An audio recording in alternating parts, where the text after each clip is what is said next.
alternatif, multiculturel, créatif, la richesse aussi du patrimoine, la manufacture, le musée, le bord aussi de la Sous-Londres où on peut pique-niquer, la Lergue, le pont de Montifort. On a des points de vue aussi sur l'Odève qui sont magnifiques, la Vierge, le site de Navassel, le lac du Salabou. Bienvenue à l'Odève, sous-préfecture de l'Hérault, située à 40 minutes de Béziers et de Montpellier. Une ville pleine d'histoire connue pour sa cathédrale, ses œuvres monumentales ou encore ses rues pittoresques du centre ancien. Une ville que l'on va découvrir grâce à nos deux guides, Coralie et Virginie. Et rien de mieux pour s'aventurer dans la ville qu'une balade à vélo.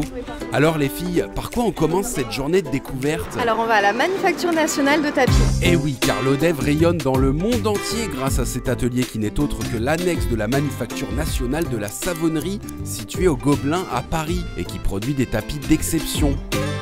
On devrait d'ailleurs parler d'œuvres d'art, tant ces ouvrages demandent un savoir-faire unique.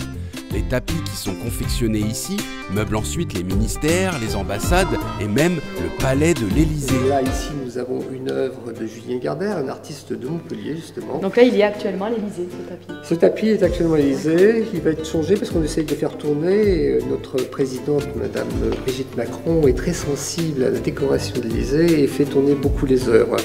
Sachez que la manufacture est ouverte au public tous les jeudis et vendredis. On peut donc assister à la confection de l'un de ces tapis, dont certains nécessitent jusqu'à 7 ans de travail. Changement de décor, direction les rues du centre ancien, propice à la flânerie mais aussi aux emplettes, car l'Odève c'est aussi une place forte des métiers d'art. De nombreuses boutiques proposent des créations artisanales et locales. D'ailleurs, chaque année, fin novembre, la ville accueille un important salon dédié aux créateurs. Pas étonnant donc que Virginie et Coralie s'accordent un petit détour shopping. Ah, ça va super Ouais, j'aime bien. beaucoup. Avec la chemise et tout. Désolé de vous déranger les filles. Oui, pardon. Je commence vraiment à avoir très faim, je suis désolé. Tu sais quoi, on va t'amener dans un petit resto super sympa, l'Amuse-Broc. Allez, viens, on t'emmène. Voici Maï et son compagnon Jérôme. Tous les deux ont ouvert ce café culturel il y a 3 ans pour valoriser notamment les produits issus du terroir local. Et visiblement, ça a l'air très bon.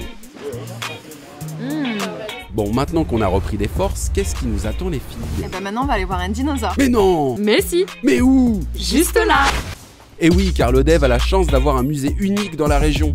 D'abord parce qu'il compte une collection permanente consacrée à l'enfant du pays, le sculpteur Paul Tardet. Puis parce qu'à l'étage, ce sont des expositions temporaires remarquables qui attirent chaque année un public international.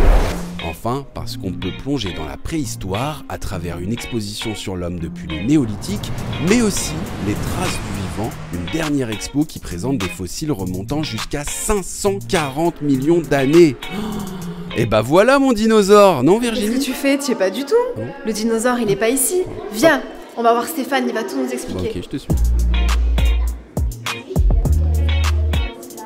Bon alors Stéphane, on est bien devant les dinosaures ce coup-ci? Alors ce coup-ci c'est la bonne et effectivement ce moulage que tu vois ici, cette trace de pas qui a été moulée, elles proviennent du premier site qui a été décrit en France. Donc ce sont les premières traces de pas de dinosaures qui ont été publiées dans les années 60. Et c'est pas tout, à l'Odève on a même le fossile du plus ancien puceron du monde. Et chose exceptionnelle, tous ces fossiles ont été découverts sur le territoire des Hauts-Cantons. C'est donc toutes les traces du vivant trouvées sous nos pieds qui sont exposées ici. C'est pas vertigineux ça? Et voilà, cette journée à l'Odève s'achève justement dans ces paysages riches d'histoire, entre Causse et plateau du Larzac, sans oublier le Salagou, un endroit idéal pour terminer cette escapade dans le Leu des Voix. Allez, à bientôt, ciao!